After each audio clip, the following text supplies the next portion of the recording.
Okay, so the next thing that we're going to start to think about here is if we're going to start to work out where our opportunities are in marketing, we need to understand who we're marketing to. And part of that is to identify, well, who is our target market? And within that target market, how do I break that down to different types of people within that market? Okay, my favorite that I get all the time from people, I say to them, well, who's your market? And they go, oh, I'll work for everybody.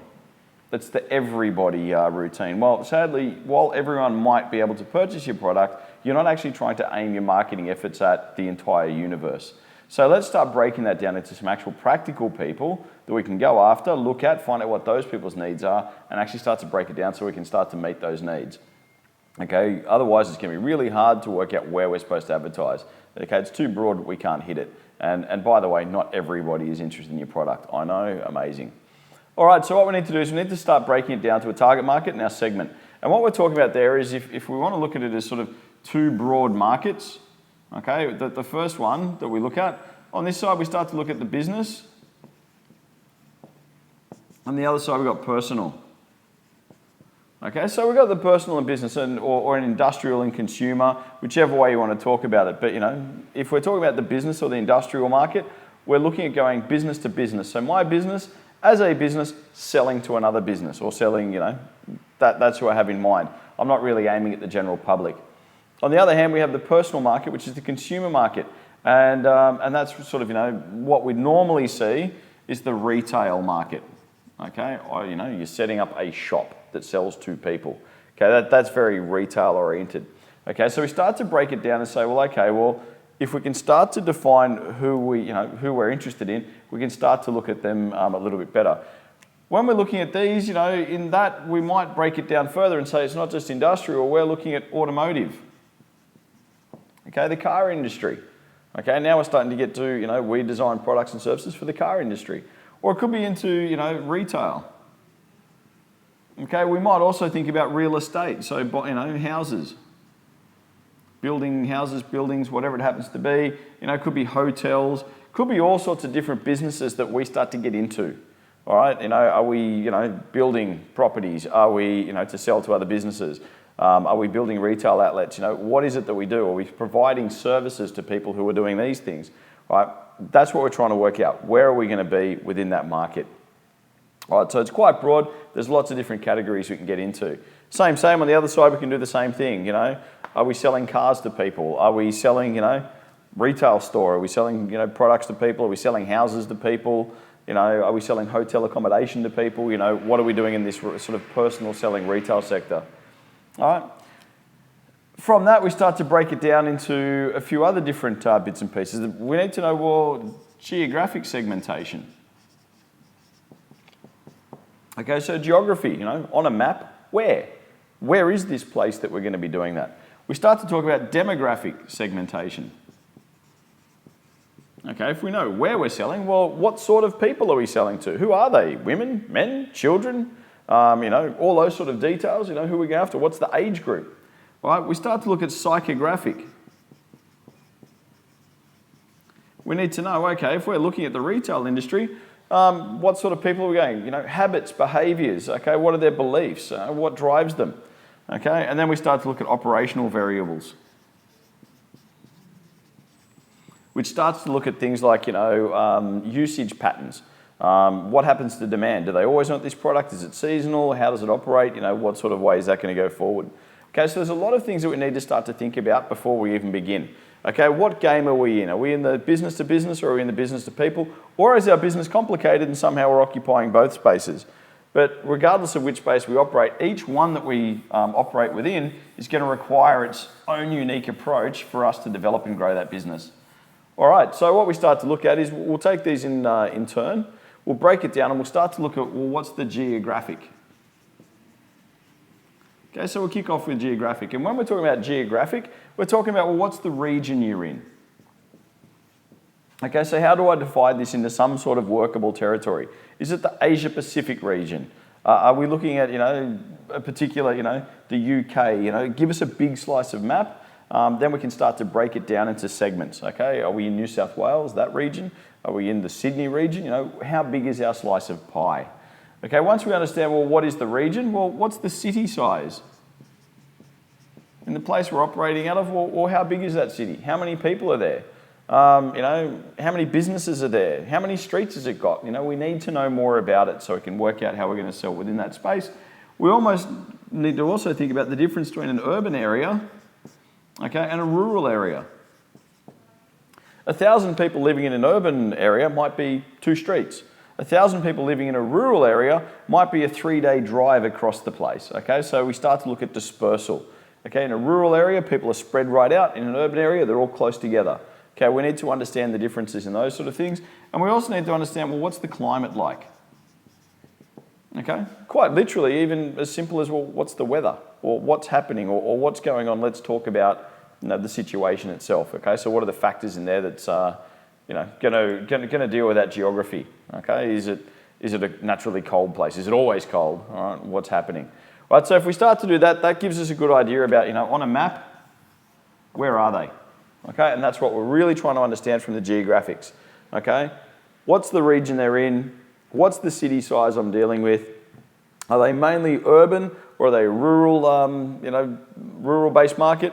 And also, what's the climate? Okay, so what's going on there? What tends to happen? What does that mean?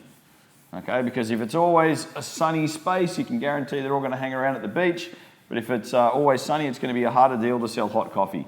Same, if it's always cold, a little bit harder to sell ice cream. Okay, we need to be thinking about that. The next thing we're going to look at quickly is demographic. And the demographic's pretty straightforward. We're starting to talk about the people themselves. And the first thing I want to know is, well, male, female, other, whatever. What's the gender base I'm dealing with? Once I understand that, I also need to think about, well, how old are they? What's the age group? Okay, I'm looking for men between the age of 18 and 35. Okay, it might be that. You might think about marital status. Okay, now some people might say, why does it matter? Well, it does matter depending on the product. Okay, if I've got a single site, all of a sudden it matters very much. All right, so I need to think about that. I need to also think about what's their occupation. Okay, because that gives a bit of an idea of some of their interests perhaps, or some of their needs that they might have to support that occupation. We think about the education. Okay, so who are we looking at? How much education have they had? Obvious link there is if you're selling educational or professional development courses, you need to know where they're starting from, so there's quite a lot of reasons for that. Family size becomes a thing. Okay, so how many people in their family, etc. We start to also look at religion.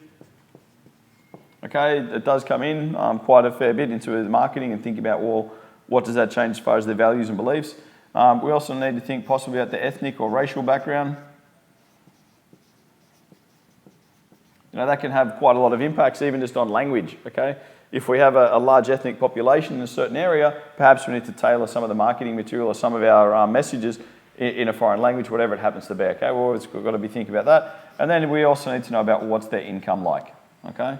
So once again, we're not judging any of these things, we just need to understand what's there, okay? And if we understand what's there, we can much more effectively engage with it, okay? So it's really about engagement, not judgment, and that allows us to really target our messages appropriately and make sure we're giving the right people the right products that they need.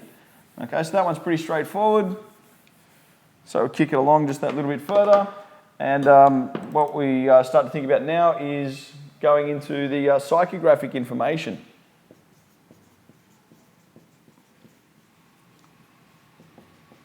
Okay, and when we talk about psychographic, we're talking about the social class.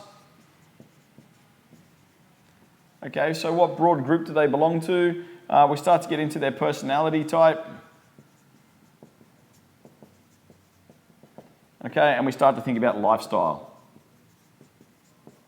And the habits, beliefs, behaviours, what they do for recreation, what are they interested in there. As I say, personality type, so what sort of people are you dealing with, and social class, so how do they fit into society, what are their interests going to be.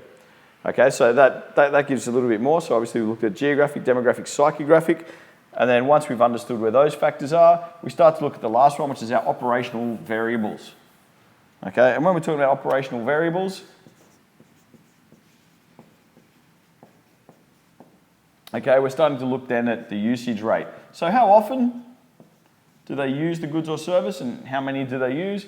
And also what's their purchasing criteria, which we'll go into as well. Okay, and what we're looking at with that is, what's going to make them say yes? What values do they look at that says, yes, I'll buy that service, or no, I won't, or it's too hot, it's too cold, or I don't like the color blue. What is it that they want, and how are they going to say, yes, that's the service for me, or no, that's not the service for me? Okay, the usage rate. How often are they going to be using the service? When are they going to use the service, etc.? And we're going to go into that in just a minute. So identifying our target market. This is the next part we need to start thinking about and starting to look at. And what we're looking at there is we're starting to get a bit of an idea of what are the various factors. And when I talk about that, I'm talking about, well, what's the market share? Okay, so what's the potential size of wallet here?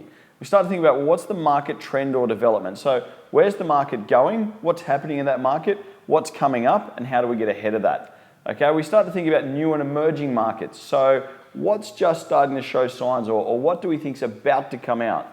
Okay, so what's going to evolve into a new potential market? So as new technologies found, etc., what opportunities does it open up for us that might not have been there? And we also need to think about, well, what is our current profitability and sales figures? Okay, if we're already in business, what's happening to our business becomes highly important there as well. So what we start to look at then is we start to look at coming up with some sort of customer profile. Okay, and what we're looking at in profiling is starting to understand who is our ideal or our typical customer that we're starting to satisfy the needs of. So who are we going after? So once again, we look at where they live. Okay, so where are these people? How old are they? Okay, what's their gender? Okay, these are all very obvious, demographic and geographic locations smashed into one. What their income is. Okay, start thinking about their level of internet use. Okay, and starting to think about, well, what's their preferences for distribution channel? Okay, so I might look at my grandmother who lives out near Botany. She's 80 plus, she's female, she's retired, she's an occasional user of the internet. She might get information from it, but she's never going to buy from it, which becomes important. And her preference is to go to an actual retail store and look at the goods and services we're making the decision to buy. Okay, so what we're trying to do there is we're trying to look for, well, what are the key parts here that we're going to target? If I set up a retail store online and they can only buy online, that's not actually her preference. She might go to a competitor instead. So how are we making sure we're lining up the customer profile of who we're trying to achieve or who we're trying to get to?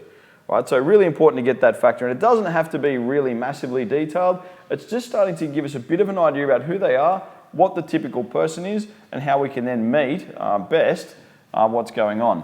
So once we've got that sort of data down, okay, we can start moving on to the next part, which is looking at their behaviours. Okay, and when we're talking about behaviours, we're looking at, well, what are they actually doing? So, what are they doing? And what does it mean? Doing, mean. Okay, so what are their habits, beliefs, behaviours? Okay, so what sort of activities do they undertake? Where are those activities undertaken? And what does that mean for us? Okay, so interpreting the behaviour to understand, well, what are the key parts of it? What exists there for us to possibly find an opportunity in? If they travel from here, to the location they want to go to watch a movie, we could be in the travel business, we could be in the movie business. What time do they come? What sort of interests are they going to have? Okay, it's about breaking down the behaviour and looking for opportunities within that. So what are they actually doing? Okay, so really what we're trying to answer here is, who are my customers? Okay, that's what we're really trying to get down to is, who are these people? All right. The question becomes, who are they? What are they doing? Okay. When they're out doing what they do, we start to look at, well, what do they typically buy?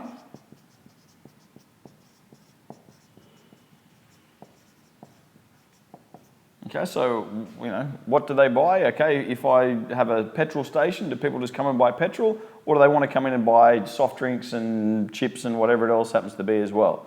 Okay, if I've got a coffee shop, do they just come for the coffee? Or are they also happening to buy toast and happening to buy other things, okay? So, who are they and what do they buy when they come to a typical store they expect to go to? And the next thing is how often? Okay, if I'm the petrol station, do they come to me every 2 weeks? Do they fill it up weekly? What's their pattern of behaviour? If I'm the coffee shop, they don't come once a week. They probably come daily. Okay, so that becomes important for me to know. People who go and, okay, my customers are inner city people, in a business environment. They usually come to a coffee shop to buy a coffee, and they might buy a piece of, raisin toast every couple of days, and they're going to buy that though on an everyday basis. Okay, that's when they do. And then we think about, well, how do we meet their needs? How do we meet? Okay, so how are we meeting those needs? How do we make sure, do we have the products and services they want? If we're the coffee shop, do we sell coffee? Do we sell raisin toast? If they're the things they want, well, how are we making sure that we're meeting their needs? And also that our quality levels are what they expect as well, all right? So it's important for us to understand that customer will understand, or they will perceive our product in their own terms, okay? And they'll have different needs and reasons for purchasing different products and services. They might just buy a piece of toast out of habit. They might buy you a piece of toast because they like it. They might buy the piece of toast for their friend. Okay, we don't get into that. We just start to look at the what and the how, but also understand that they're just going to always relate to it. Doesn't matter how we put it out there. It doesn't matter what we say it is. They're going to make up their own minds about the hows and whys and whos. Okay, and that's okay. We just need to know that. All right, they'll have usually reasons. And one of the key things we start to look at there to start understanding reasoning is we can go to the Maslow's hierarchy of needs, and this is one you've probably seen before. Okay, so we start looking at this sort of big pyramid that you would have at some point been exposed to, and down the bottom, basic needs, survival. Right? I need food, water, shelter. Once I've gotten over, food, water, shelter, we start to look at safety and security. That becomes a bit of a driver, understanding safety and security. Once we've got there, we start looking at belonging or social. Okay, once we've got past social, we start to look at, I've drawn one too many lines when I started from the top down, never a good look. Once we start to get past there, we start to go, well, look, I belong to a group, I'm safe, I'm secure, all my basic needs are met, I can survive. Next thing I'm interested in is esteem and status. Okay, where do I belong in the group? Okay, if I'm buying a car which is a Hyundai, it might actually just be to get to work and provide safety and security. But when I buy my really fancy Mercedes-Benz or whatever the amazing car happened to be, I didn't buy it for my safety and security. I didn't buy a Mercedes to be a taxi driver. I bought it so that people can look and go, hey, look, he looks successful, etc. And that's really starting to become an esteem and status. And you look at the marketing, the sort of the cheaper cars, which are just get from A to B, providing this sort of gear, and then you see the dreams of the more evolved brands, okay? They start to look at something higher because they're looking higher up the chain. And up here, we start to talk about fulfillment. Okay, by here, it's all about you again. You're looking at your fulfillment and your self-actualization, the real growth about where you want to go. Okay, really hard to think about, friends and family and belonging to stuff when you can't eat. All right, so this really is the priority. My daughter would cheekily say down here is Wi-Fi and internet. Okay, no Wi-Fi, no internet, no survival, but actually it probably fits more into here, okay, despite how some people might feel about different issues there. All right, so we start to identify, well, where does it fit on that? How is that shaping it? Where does our product fit on this sort of cycle? Which ones does it hit?